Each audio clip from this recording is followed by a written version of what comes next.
All right, I think we're good on tech. Good afternoon. So thanks for the lovely introduction and for having me back here again. It's always a pleasure sharing what's been going on downtown over the last year and then some of our priorities and different things to expect in 2026. So I always like to start with what the DDA is and really what we do. So we're part of the city technically, but we have our own board of directors that oversees and leads all the projects that we do.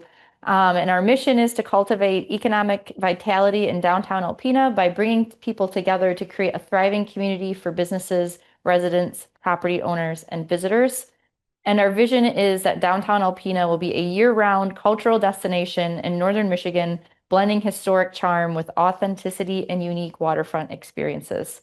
So hopefully, as I'm talking about what we've done, what changes have happened downtown, what's coming this coming year, you'll see some of these themes woven throughout. So if you take away nothing else from this presentation, here are the top five changes and projects of the last year downtown, and hopefully some of you have seen these firsthand as well. So the first is there's 19 facade projects that are under construction. I'll talk about which ones have been finished and which ones are to come. Lots of investment from private property owners that have been supported through grant writing efforts from the DDA. The state, especially with ARPA funds, has been a little more extra generous with grant funding for downtown redevelopment projects. So we've been really fortunate to access those and to have property owners willing to invest in their properties over the last few years. There were 13 businesses that opened or expanded last year. There were 6 businesses that were supported through DDA activation grants. So in addition to the projects that we lead for public space improvements, things like that, we also have direct grant programs from our own funding to re-grant to businesses that might want to expand, purchase new equipment, or launch in the DDA as well. So we are funded through property taxes, but that is redirected right back into the district. We also had 2 murals completed last year, and then the Water Street Commons opened last year. So raise your hand if you've been to the Water Street Commons near the drawbridge. Okay, excellent. It's a pretty good percentage. So we were really, really proud of this project last year. After seeing that property be vacant for about 10 years, the DDA thought it was time to activate it and provide some space for new businesses. And so over the last year, we had 17 businesses that had a presence down there, whether as a food truck, renting a storefront, or operating a pop-up. And with this, a lot of those businesses like Cannabis, we have been trying to recruit since I've started, so over 8 years, asking them if they would consider investing in our downtown, telling them what the market is. So being able to have a physical space for them to see, hey, we're not making this up. There are customers in Alpena and a market for you has been a huge success.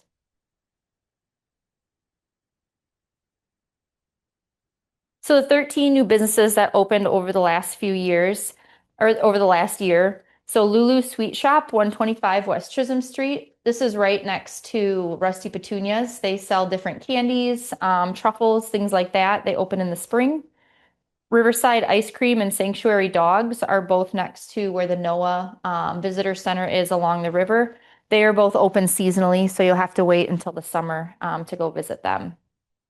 Samantha's on Second opened. Unfortunately, they closed right before the end of the year for personal reasons. Maritime opened in the center building. They're also closed seasonally right now. They offer different Mediterranean and Middle Eastern food. Suncatchers opened at 106 North 2nd Avenue. So this is a stained glass studio. It used to be My Glass Wings. The owner there retired and she was able to find a new buyer for it. So they offer stained glass workshops and stained glass products as well. And it's in the back of Parallel 45 Books and Gifts. Second Avenue Coffee Company, unfortunately, they also closed. They opened and closed within the same year, which was just kind of the first year that we've had multiple businesses that opened and then closed in the same year. They were on North 2nd Avenue on the north side of the bridge.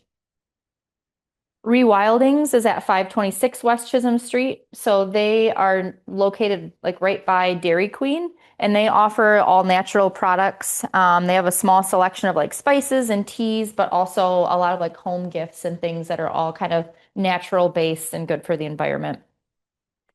Elevate Salon opened at 311 West Chisholm Street. This is right next to Latitudes Tavern. That building's getting a facade update right now. It used to be pink and now it's white, if you're driving by. Taste of Thailand, who the owners are in the photo here. They opened at 424 West Chisholm Street. And their story is really a big success for our downtown. They started by operating as pop-ups. So you might have seen them at Art on the Bay. They came to the Water Street Commons for one of our events. And then they were providing frozen food to sell to different local businesses so people could buy it there. Seeing the demand from their products, they were like, hey, I think we could actually operate a brick and mortar. And they were able to find this small storefront that used to be Como's Pizza a while ago. And they opened right before the end of the year. And talking to them, they were like, our biggest problem is we are overwhelmed with how much support we've been getting and what our sales have been like. So really, it's been a top priority of ours to get more unique food options downtown. Everyone needs to eat every day. So seeing their success has really showed us we're on the right track. There's a huge market for different types of food downtown. And their food's really good too. So if you haven't tried it, you should. Bay Athletic Club and Thunder Bay Community Health Services. So I'll talk a little bit more about this project later in this presentation, but they opened right before the end of the year. Crepe DM, which is on Lockwood Street, is a small crepe shop. I see some nods, so I'm glad you guys are aware of they just opened again right before the end of the year last year. And they offer handmade crepes, and they're actually operating out of like a little shed that's on a trailer, so they can move it around if they ever need to. And then the Water Street Commons opened last year as well. So getting into some of our facade transformations, which I think is one of the most visible changes that you've seen downtown. So in 2023, we received a $400,000 grant from the Michigan Economic Development Corporation, which is a part of the state that reinvests into downtown areas and with mixed use development. And we were able to access this pool of funding because the DDA has our own local facade grant program that we've had in place for probably 20 years. So property owners can apply to receive typically up to $10,000 or 50% of their renovation. Over the years, we've probably awarded 25 projects since the early 2000s. And because we had this program in place, the state supplemented that with additional funds for some of these bigger projects. So this first pool of funding, we were able to re-grant it out to 11 projects downtown, totaling $1.1 million of investment from private property owners. So with a lot of these projects, without this 50% being funded, they probably would not consider doing their facade just because of how expensive, especially now, construction is. So we were able to support those projects, and I'll go through in a minute of what ones those were. And then last year at this time, we received an $839,000 grant, also from the MEDC through their Revitalization and Placemaking Grant Program. And this was from ARPA funds that they were re-granting out to communities for projects like this downtown. We were able to request funding for 6 projects that we had to identify up front. And those property owners had to commit to completing the project by 2027. And so these projects total $1.5 million total of investment. What's ARPA? The question was, what is ARPA? And it's American Revitalization, and what does P stand for? It was essentially COVID funding for stimulation. So like the county got ARPA funds, the city got ARPA funds, and it was really to like stimulate economic activity post-COVID. And this was the state's pool of that funding. And so with these as well, we also had to contribute as a DDA to these projects. So we were able to put 100,000 of our own funds right back into these projects to reduce the load on property owners and also show the MEDC that these are really a big priority for our organization. Yeah. Was this based upon the loss that they had during COVID, these people? So the question is, was it based on the loss from COVID? Not necessarily. The ARPA was like a huge bill at a federal level that then was allocated to different entities. So state governments, local governments, things like that. And then the state was able to come up with their own parameters of how that funding was redistributed. But in the case of this had nothing to do with COVID loss, essentially. It was just, which projects were A, willing to be completed, and B, was the property owner willing to contribute the 50% to make it happen. What's the business in the center picture there? So the one in the center is Clem's Bait and Tackle. So they were one of the first projects to actually be completed with this first pool of funding. So the photos up here, Players Pub, what it looked like well, just a few years ago.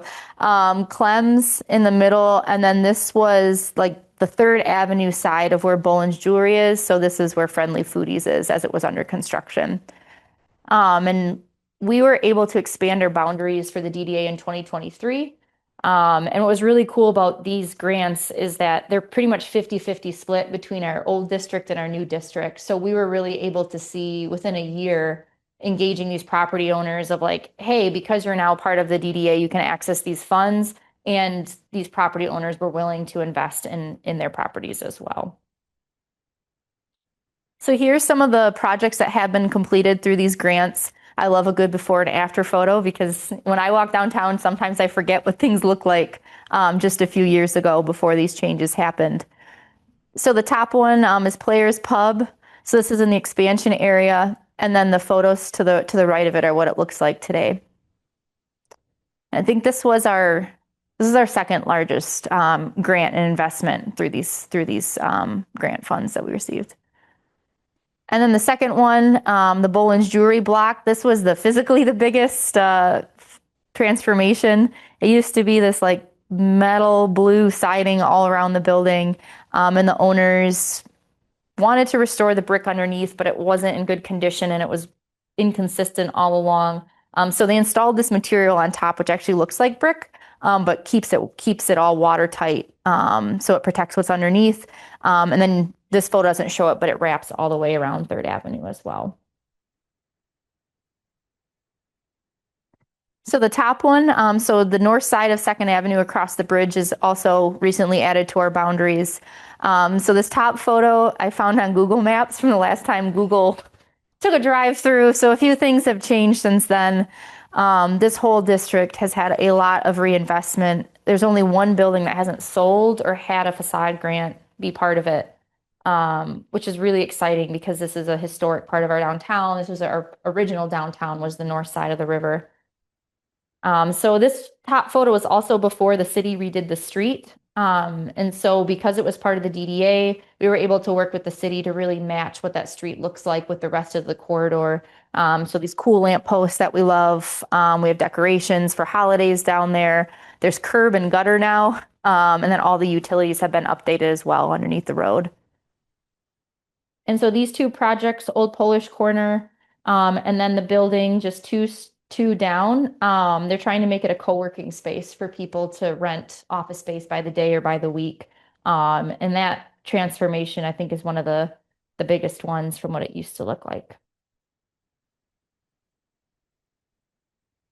So Clem's, also Google View has not been down this way recently because that's what you can pull up when you search Clem's.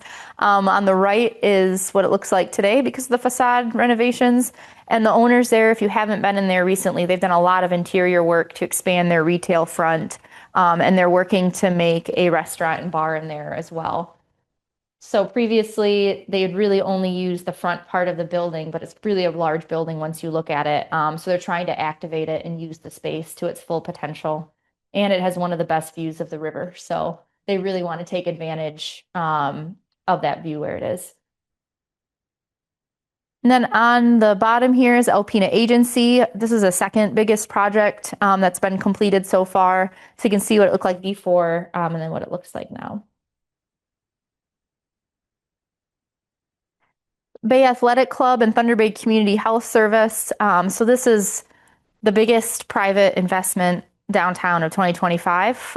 This building was vacant for a few years. It used to be Huntington Bank. And then the Bay and Thunder Bay Community Health teamed up. The Bay needed a new home. Community Health wanted to be downtown. So it's really a fabulous redevelopment project for a building that was kind of unique because it's so big, but it's 1 story. So you can't put apartments upstairs. You can't do a lot of those other improvements that property owners, have to do to make the numbers work downtown. And so they just opened right before Christmas. If you haven't had a chance to go check it out, they did a really nice job on the inside. They're really happy with their new location. And for us, it's a really big win because every time of the day I drive by, there's always people in there working out, walking, exercising. And so just having this building have new life is really huge for the downtown. And then the project on the bottom is 121 West Washington. This was supported just by our internal DDA grant project or grant program. The owners bought it a few years ago and redid all three facades. They're putting apartments upstairs, which is also a goal of our DDA to have more housing downtown. And then they're looking for a commercial tenant on the first floor. So definitely more to come on this building, but the facade has all been updated. Karen's is not part of that. It's not, no. I was hoping they might buy it, but it's still actively for sale. Yep. And then the facades that are still to come or in progress. So 311 West Chisholm Street, which is right next to Latitudes, used to be pink, now it's white. They're doing work on it even this season, which seems rather cold. But that one will be done by the spring. 835 West Chisholm Street, which is this gray building up by Allegra. This has been painted even since this photo was taken. So these owners are redoing the windows, putting new storefront windows in the front. So you get those bigger windows like historically it used to be, adding apartments upstairs, and then looking for a tenant for the first floor. Smigelski Kubasa, which is on the bottom right-hand side. They'll be completing their facade this spring as well and expanding their storefront into the front area. Parallel 45 Books and Gifts are doing some just minor updates to theirs. There was tin put over some of the original features, so they're taking that off and then restoring what's underneath. So not a huge visual change, but just trying to get back to that historic authenticity. 309 to 313 North 2nd Avenue. So this is the Cellar building, where the Cellar restaurant used to be, Geppetto's. They've started the work on that with new windows. Brickwork will be replaced on the front, and then there's some new siding that will go on the side. So excited about that one because that's been vacant for a little while now. And then lastly, 1020 West Chisholm Street. So this is the old Alpine Insurance building. In our expanded area, Murphy Contracting has moved in there as their full-time office space. And so they're in the progress of updating the facade as well. And then these are the additional projects that are funded through our RAP grant request. And these projects need to be done by 2027. So HPC Credit Union is undergoing a huge renovation of their entire building. And we were able to support the facade improvements that were happening there.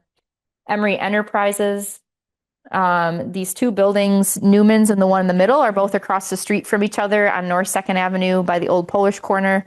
And then Sunrise Missions office building along with housing will be receiving facade funding as well.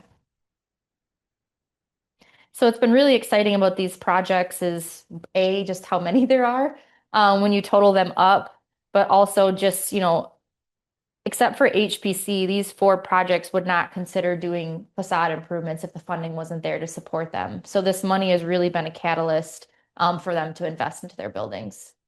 What are the boundaries of it?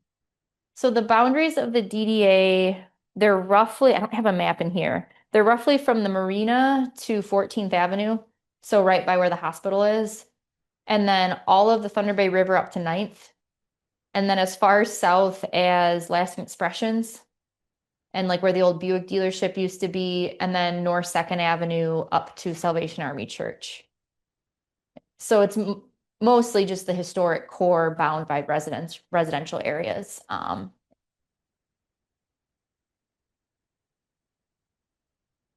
So in addition to facades, check my time here. Okay. In addition to facades, there were a lot of major construction projects that happened over the last year. So Bay Athletic Club and Thunder Bay Community Health Services, as I mentioned. Culligan Plaza, huge investment from the city, also supported by RAP grant funding from the MEDC. That was able to be open right before the tree lighting ceremony, right after Thanksgiving. And as part of that, there's a new stage area. So our street performers were able to perform there on Friday nights during the summer months. And then the parking lot was redone.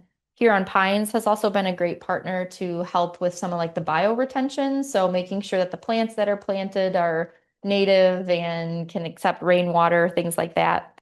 And then the public restrooms, which are right attached to actually my office building. So we heard there was a huge need for restrooms in the heart of the downtown.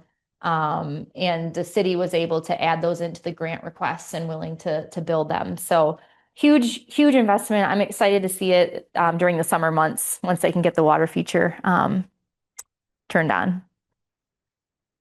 Bayview Park, another big city investment. There is a group of citizens that wanted to see that area improved and led the fundraising efforts for the new pickleball courts and basketball courts. So that was completed last year. And then Thunder Bay Theater and HBC Credit Union. I'll talk about these in a few minutes. But two big construction projects downtown. There are also some business changes that have happened recently. So Jimmy Garrett's sold to new owners and kept in the family. So if you've been there or seen their social media, they've really hit the ground running and taking that over and have some different ideas of how to keep growing that business. And then Blue Moon Cafe relocated into the center building right before the end of the year as well. So a really good move for them to expand their kitchen and also for us to have Second Avenue in that storefront filled again is really important.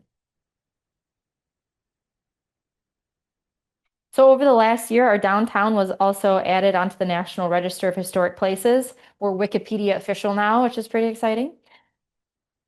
And so Thunder Bay Theater received a grant for its exterior, and as part of that, either the building or the district of the downtown had to be added to the National Register of Historic Places. And so they were able to use some of their grant funding to hire a consultant to complete this process. And so this is essentially an honorary designation. So it's saying that our downtown is nationally significant for its historic buildings. And it also allows buildings that are contributing, so ones that are historic, to access different incentives through the state, like historic tax credits. So it's pretty cool for us to say, hey, we're just as important as downtown Detroit or downtown Traverse City in terms of how much of our architecture is still intact. And they ended up listing 136 buildings. So it was pretty cool because when we first met with the consultant, we were just thinking kind of like Second Avenue, Summit Chisholm was the most historic part. And then she really expanded that. Like the Harborside Mall, you don't think of it being as historic as like Second Avenue. But to have like a strip mall in our downtown from the 1960s is really important to our downtown story as far as downtown really growing and flourishing in the 1960s and 70s. Yeah. What function will it building be? The Centennial Building there, what will they do there? The Centennial Building, it's just vacant right now. It's privately owned. So the owner, I don't know what his intentions are. I've tried to get him to renovate it because it's such a beautiful building and people take pictures of it every day during the summer and it's just vacant right now, unfortunately. It can't be destroyed or anything like that? So unfortunately, this type of nomination doesn't prevent any type of demolition and it doesn't restrict what can be done with buildings. A lot of communities, they'll take this nomination and you could make a local historic district, which is what the city would have to enact, and then that would give protection to buildings. So whether the city would do that or not, I can't say. I'd love to see it personally because there's been a lot of historic buildings torn down that you'll just never build back. So this could be I think it's a really good foundation because you could pull all that research and essentially use it to enact something local. Yes. On the armory. So the situation with the armory, there's an owner that wants to sell it for the right use. It's actually the only building that's in a local historic district, which is kind of interesting, fun fact. For the DDA, it's a priority site for redevelopment, not to tear it down, but to have the right type of business in there that can give it some love. Return to what it was? That could be a use. That's the center of everything. Yeah. Yeah, I mean, I could see it as kind of like a mixed use, like venue space, business space, things like that. It's just a matter of finding someone that's going to want to spend that amount of money or an organization that could. But it's such a big lift, given how big it In is. relation to that, how about the other two buildings that are on Second Avenue that have been under restoration for several years now and was worse rather than better for several years? What's the situation on that? So the question was this buildings on Second Avenue that are under construction. Yes, the old fire, the old movie house, but which will become the opera house. And the building across the street, they get worse, well, Mhm. the opera house isn't too bad, but the other building, it gets worse by the month. As far as the look. Yeah, I'm honestly not sure the timeline of updating those. It's owned by a private person who we've tried to incentivize. Yeah. Building around and hope it takes people out to look at the, but actually building a building around it and letting that other building just Right. sort of. Right. I know we share that concern. We've talked to him about, hey, what if we just did some facade updates or art in the windows or scrims? And he didn't seem interested in participating in those. So say it nicely. So yeah, it's unfortunate when, it's privately owned. There's not much teeth that we would have to encourage people to do things besides encouraging them to do things. But huge potential for sure. Speaking of that corner, right across the street. So the Water Street Commons, as I mentioned, we opened this during Flower Fest weekend, June 6, 2025. This is what it looked like right before we entered a lease. So Target Alpena owns this property, which is part of the chamber. And the DDA thought, hey, we don't have a lot of space for new businesses downtown. We have businesses that are interested, but just don't want to take that leap into a brick and mortar. We had some extra financing that we could contribute towards it. And we were inspired by a similar project in downtown Muskegon, where they have these little sheds set up for different businesses to lease, and they were hugely helpful to getting us on the right foot to manage this. So last year we had 5 tiny shops built, cannabis tasting room, and then a public seating area and a space for food trucks on the site. And it was really our goal to activate the riverfront. The river has been a huge priority for us because it's such an asset that we often forget is right in the heart of our downtown. To offer low risk space for businesses, and then also to diversify food and retail downtown. So it's our goal that these businesses will try out downtown, hopefully see that there's a market, and then eventually move on to a brick and mortar once they see what might be possible. So we had 17 businesses down there over the last year. About half had brick and mortar somewhere else, and half were just new startups, which was kind of interesting. We had a mix of like Birch Hill Grocery that has a storefront near Grand Lake, opened something in our downtown. Same with cannabis. Oh, wait, I'm going to go back there. Sorry, I thought there's another slide. We're open seasonally, so we'll reopen around Memorial Day. We'll be launching our application for businesses in the next month here. Quite a few of them want to return, which is a great testament that they were pleased with sales from the last year. And then we're hoping to put some more structures on the site as well. You may have read I think it was True North did a story about new structures. We're waiting on the MEDC to give us their blessing to spend that money. So we're hoping to build more before this summer, just because we do have so much interest. Those old buildings on wheels. They did not look like they were on wheels as they were built to me. And now you're gonna build 2 or 10 new ones downtown on the river. What is the general feeling of a regular business person in regards to competing with these little sheds? I mean, the other option is it's a vacant piece of property downtown. And honestly, like we have a committee that reviews all the business applications. So that was a consideration of, okay, is there something super similar being offered downtown? mean, you're never not going to have some overlap. Like we have a hard cider tap room, Piff. We also have cannabis, but it just brings different crowds and different people downtown as well. So we didn't find that businesses suffered as a result of these being here. If anything, it's brings more people because there's more options and there's something new to check out. And yeah, as I said, it's our goal to have them kind of graduate up into brick and mortars eventually. Yeah. I'm a big fan of the sheds and have been there multiple times to shop. Thank you. I've enjoyed all the different offerings. I'm curious, do you have, is there, you mentioned that there are businesses that have already expressed a desire to come back. Are there, do you also have new businesses that have already expressed interest? Yeah, so the question was, are there new businesses that expressed interest? There have been a few that we've been talking to. Honestly, leaping right into it for the first summer, even we were kind of surprised that there was so much interest because these weren't even constructed when we launched business applications. So it was a huge kind of leap of faith for businesses as well to get on board with what we wanted to do. I think who we've had a few that we've like specifically reached out to as well, like, hey, you guys would be a great fit. Like we really want a bakery downtown. That is our top desired business. We had Alpena sourdough come down there last summer.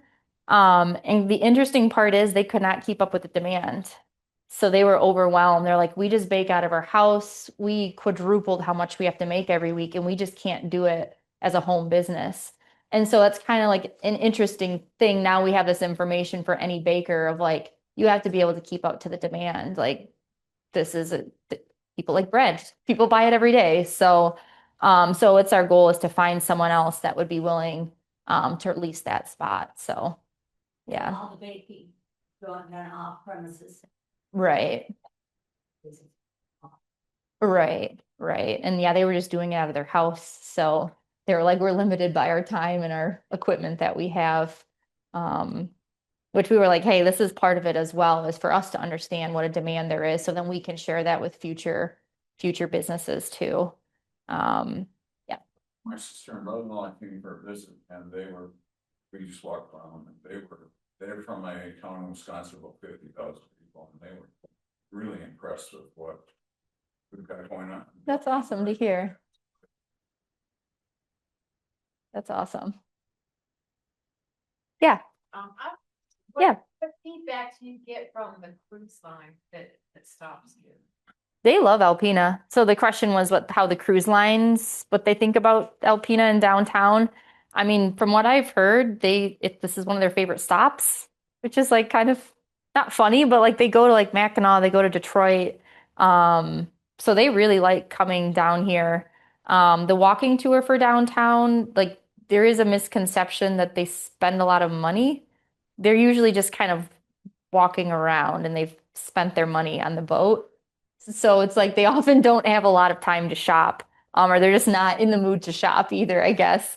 So they really like it. And I think having like something like this is so much more attractive than just a vacant piece of property right there. And they're coming back. I think there's like 20 plus stops again this year. I think that's all I wanted to mention about the Commons. There's a lot about the Commons. This is our big project of last year. Oh, okay. So also along the riverfront, we had 2 murals painted over the last year. So every year property owners can apply to have a mural painted, and then artists can apply to paint in our downtown. And so the city actually applied for these parts of the 2nd Avenue Bridge. The artist wanted to paint the boathouse and the other section, but we limited it just to the 2 kind of abutment areas down by the riverfront.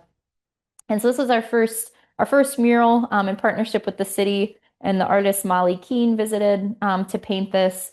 And we really love it because as cruise ships are coming in, as boaters are coming in, it's a lot more welcoming and colorful than what it used to be previously.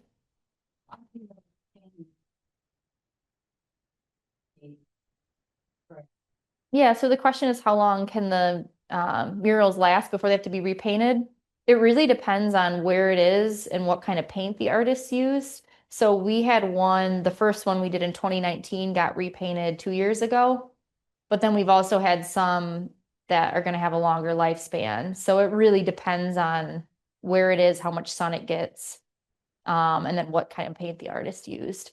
And we don't have like a stipulation with property owners that they have to maintain it, or anything like that. So this year we'll probably try to repaint the one on Salon 125 if the artist and the property owner are interested. So it's something we're kind of aware of, is like which ones are starting to look a little faded. But ultimately, like we don't tell the property owner that they have to agree to maintain it for so many years, even though they all have. For my question, I believe you have no control. Essentially. Right, after it's painted, we don't really have control over it.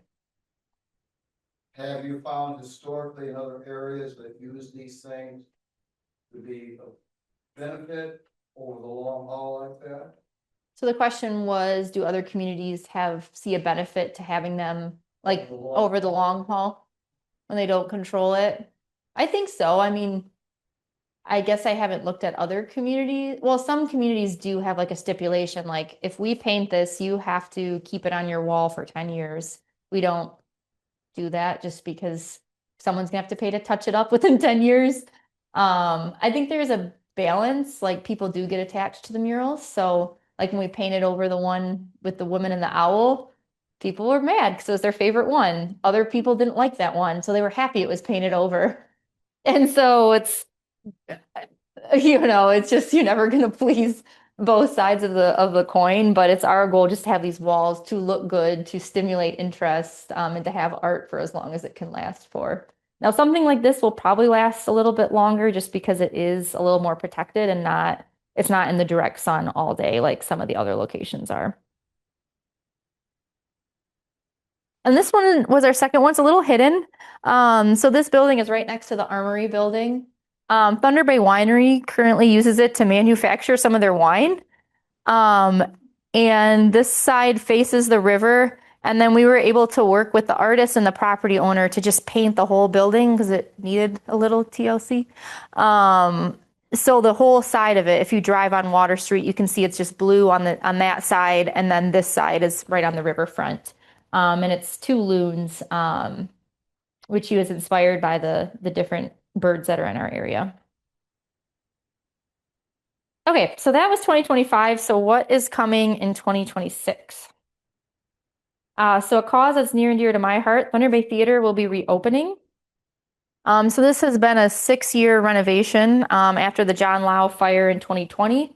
The contractor says they're supposed to be finished by the end of April in the building. I was just in there because I'm on the board since the building's owned by the nonprofit. We were choosing paint colors. They were doing all the HVAC updates upstairs. All the electrical work's been updated, and they're going to be reassembling the lobby. So that's all been drywalled where there was fire damage. New flooring will go in soon. So they're on the home stretch of being able to reopen and hopefully do some productions this year yet.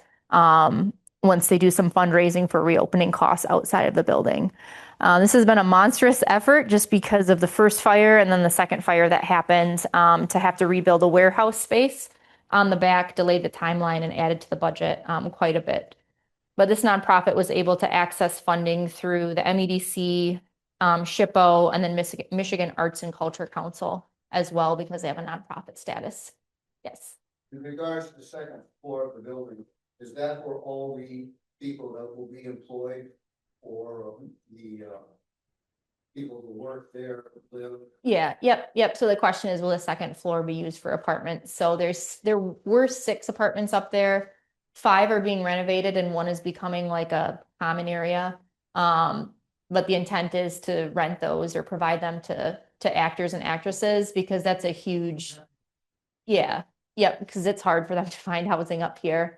Now in the off season, we've talked about like maybe Airbnb-ing some of the apartments because they're going to be all renovated. But primarily they'll be used for staff when they come in for their contracts. And what's really cool, this is a photo of the upstairs. A lot of the original features upstairs weren't damaged by the fire. So there's a lot of original wood flooring. There's a lot of wood paneling. There's new skylights. All the plaster work's been repaired. So even though there was a lot of damage to the side of the building where the low was, a lot of the historic features weren't touched. The only thing was the lobby, the hardwood floors had to be torn out because there was so much water damage from the fire. Yeah. Yes. Yeah, they're planning on applying for a mural. It would be an epic mural.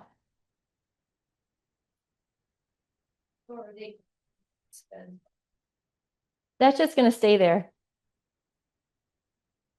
Yeah, it was kind of, yeah, it's kind of interesting. Once they power washed and cleared the old paint off, that was underneath. And so that's like old lead paint. So our contractor said if you paint over it, it might damage what's there, but we'll at least leave it as it is because you can see it. I love historic buildings, if you can't tell, so. HBC Credit Union, I think they're slated to be finished up this coming year. They also are undertaking a huge renovation of their building, redoing the drive-through, the entrance, lobby offices, parking lot, the whole 9 yards. So huge investment from HPC. And then across the street, the old Big Boy, you've probably seen is no longer there. And so this is the furthest most point of our DDA district. So it's really cool to see two different projects across the street have massive investments into them. Water Street Commons, as I mentioned, we're planning on adding a few more structures there. How much will depend on what the MEDC tells us we can spend of their money.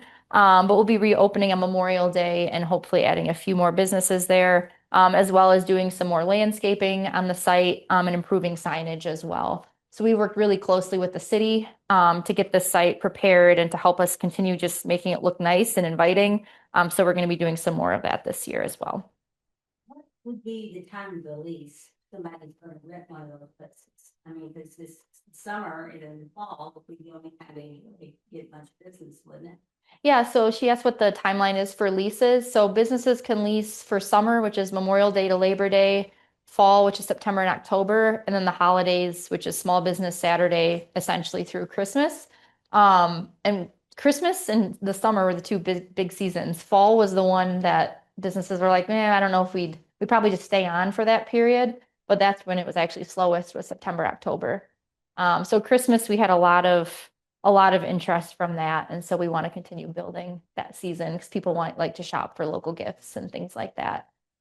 Could you share what type of cost is involved with renting those?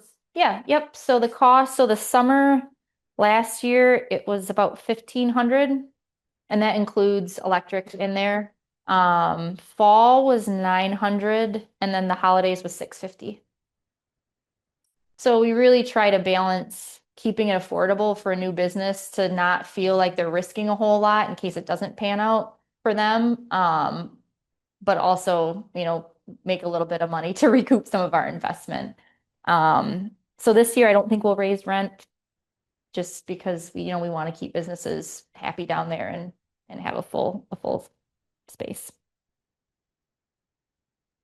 Riverfront activations. So Lamar Park, if you've been to that park near Clems, we're looking at different ways to encourage more people to use that space. Right now, it's just people fish there. It's just kind of a lot of grass.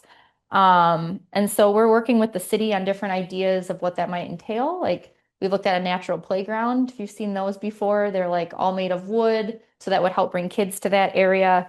So really thinking creatively of what the city owns along the riverfront and ways to encourage people to utilize it a little bit more. So this park is something we'll be looking at this summer of what we might be able to improve there.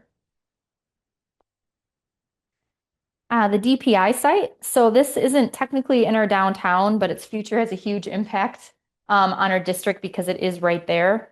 So the developer that owns it right now is based downstate, and they focus on tearing down sites like this, cleaning them up, and then selling them for future development. A lot of deconstruction has already started on the site, which is exciting to see. And I think they said by this year it'll all be torn down. So this is really, really exciting. I'm not super involved with it just because it is just right outside of our district. And I know the city's worked really well with who owns it right now to really try to have whoever owns it next be aligned with the goals of the community, whether it be having some park space, trails, housing, something that really can serve the community into this next chapter.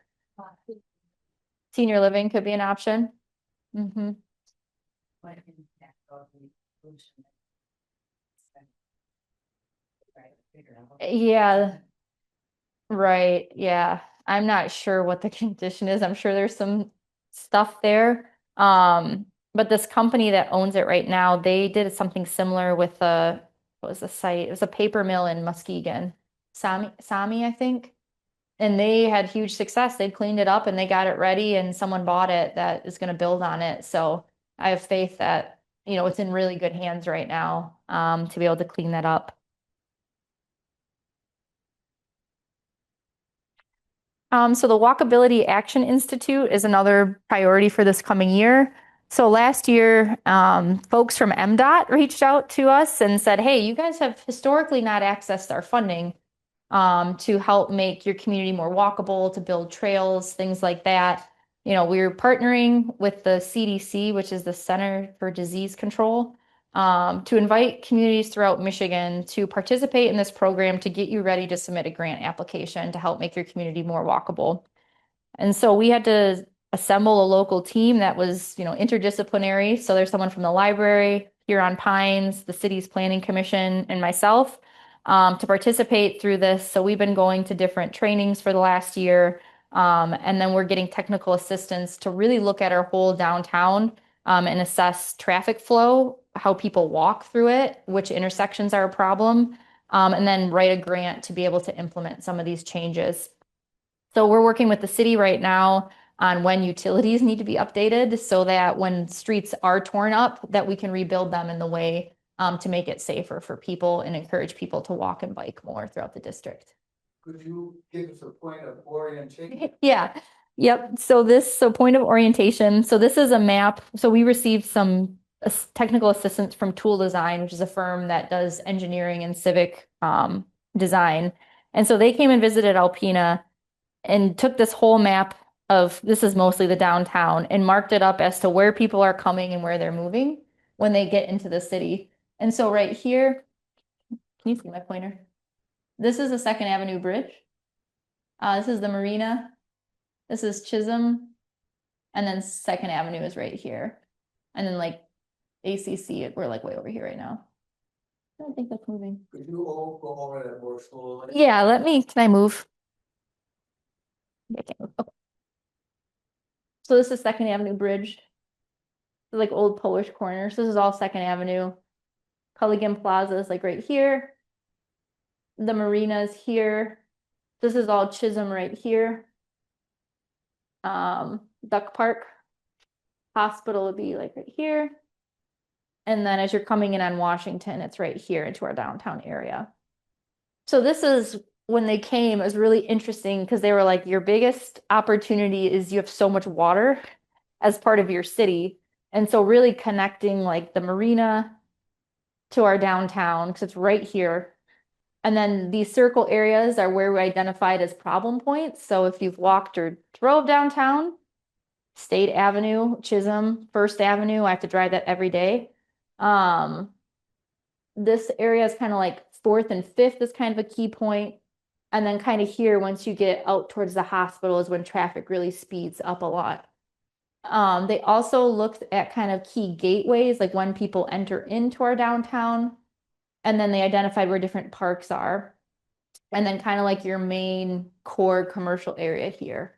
So it was really cool to have them really look broadly at our community and make some suggestions on how we can improve it so it's safer for people to walk and to drive when they're moving through the district.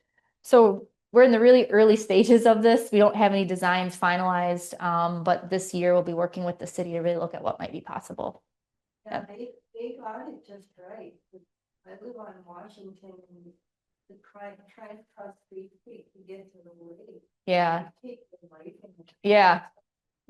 Yeah, for sure. Yeah, as part of this program, we had to do what they're called walk audits. And so they're like, walk your district with different people and see how you feel. And it was amazing how many folks had never tried to walk from like Mangoes to the marina. How would you get there? And then when you try to cross State Street, they're all turning, there's no crosswalk, they don't stop.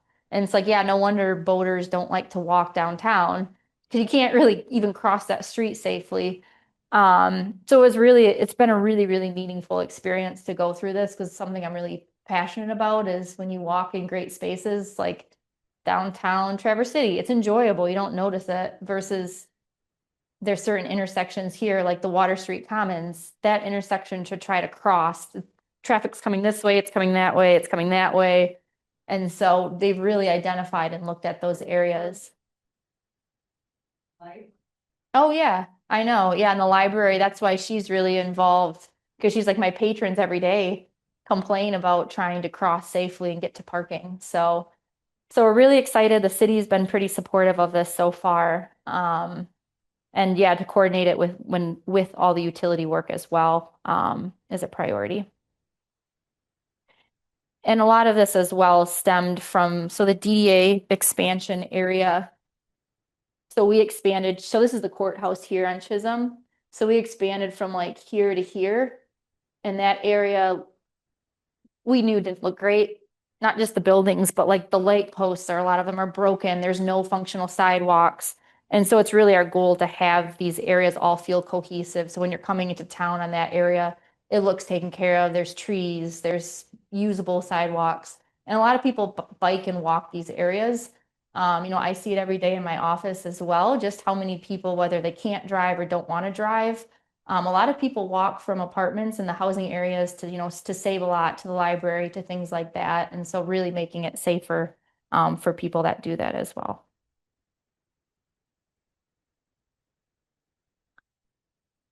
Okay, I'm still on time. Good. I'm nearing the end, I promise.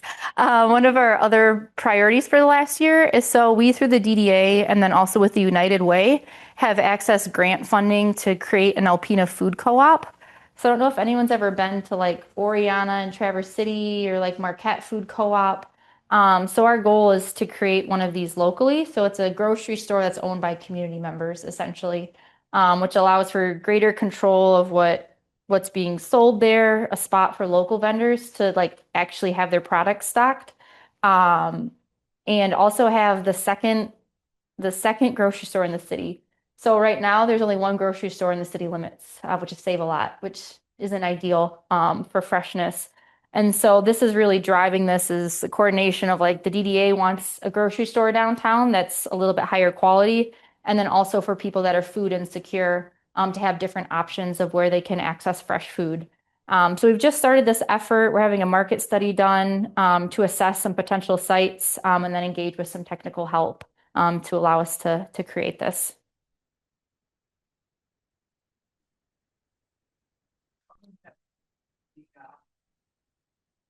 Saturday. Yeah, how would it work with the Saturday market? So we've involved them in our planning. It would just be a different organization that would be operating this as well. Yeah. One thing, just because you were mentioning food insecurity, one thing I never really thought about before is all of the food pantries are all over the town. Yeah. And most of the people, I shouldn't say most of the people, but many of the people who need food pantries are downtown. Yeah. So maybe the Salvation Army and St. Vincent's could work with you as well. Yeah, that's a really good point. So she shared, yeah, a lot of the food pantries in the city aren't even located downtown near where people live. Yeah. Yeah, one of the grants that the DDA received is through like the Healthy Food Financing Initiative, and they identified on the map of the US which areas are eligible. And yeah, half of our downtown was, but the other half wasn't. And it's all about where you can get access to fresh food daily. And so that kind of drove it too, is like this can hit so many different goals. A lot of seniors live downtown, a lot of seniors live on the river. If you could walk and get access and be able to use SNAP and WIC and all those things, it's huge. Oh, yeah. I was just gonna comment, I lived in Marquette area for quite a long time, and the co-op started out really, really small and then grew because it was so popular, and they have a very vibrant Saturday market in downtown too, so they're not really competing, they kind of complement each other because the farmers can sell their produce all week long at. the Yeah. co-op. So it gives them another way to have access to the market. Yeah, yeah, that's a great point. The comment was in Marquette, there's a really vibrant food co-op, but also a Saturday market, and they work together, and there's still a venue for that. And then lastly, so 2026 events. So save your dates for these. Ice Fest is coming up on February 21st. We'll be doing a volunteer flower planting day. Again in May. We haven't set that date quite yet. Street performers May through August. The Flower Festival is June 5th through 7th. Brown Trout Festival is July 17th, 26th. Sidewalk sales August 7th to 8th. Witches Night Out October 16th. Trunk or treat the following one. Day of the Dead, we haven't set a date yet with mangoes because it falls on a Sunday. So we're trying to figure out how we want to reschedule that. Holiday sneak peek, November 7th. Holiday parade and tree lighting, Friday after Thanksgiving. Christmas at the Commons, December 12th. Visit with Santa, and then New Year's Eve to wrap things up. So hope to see you downtown at some of these events that we work on as well.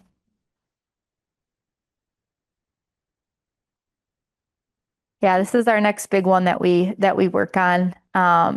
So we're already starting to book bands and get things sorted for that. So yeah, thank you all for being here and the opportunity. I'm happy to answer any questions or hear any comments.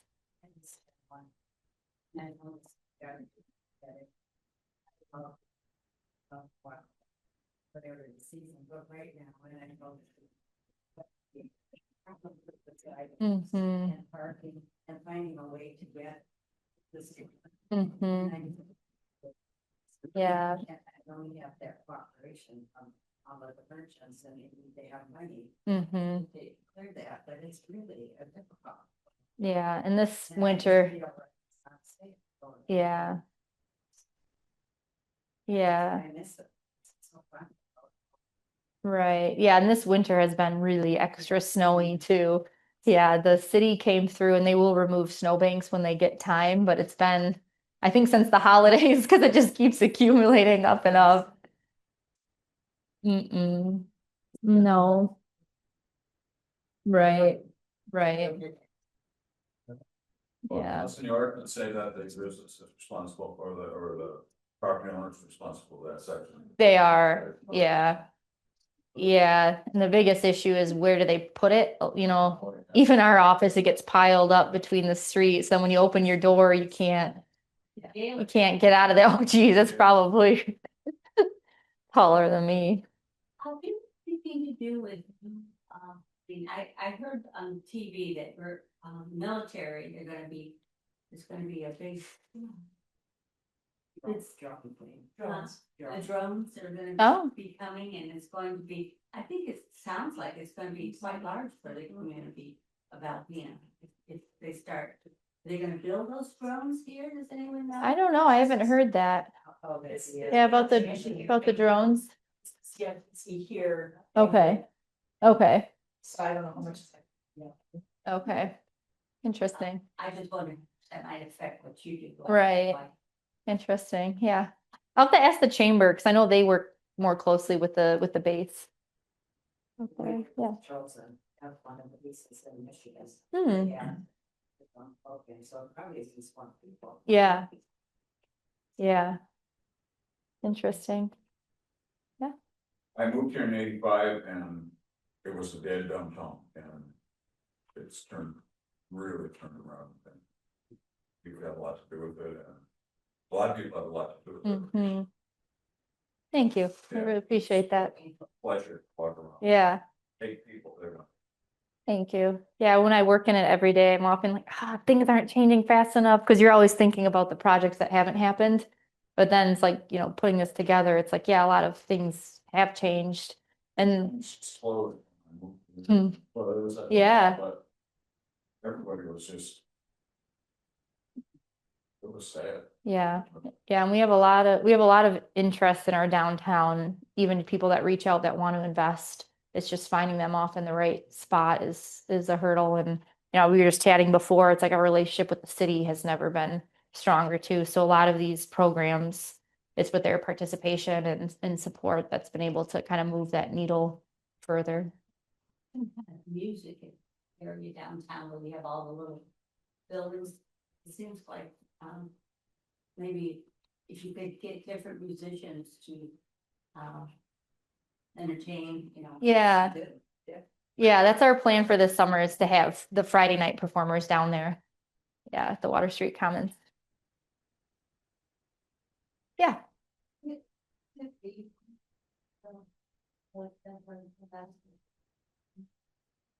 Yeah, yep. Anyway, I live on, right on Washington, Forest, so I go down in that area a lot, pretty much every year. But in the summer, there's really only one place, they say that kind of hate. Hmm. Usually hate for. Yeah. Something you think, get it, people. And, but I was wondering if maybe you're gonna. Like, food tables.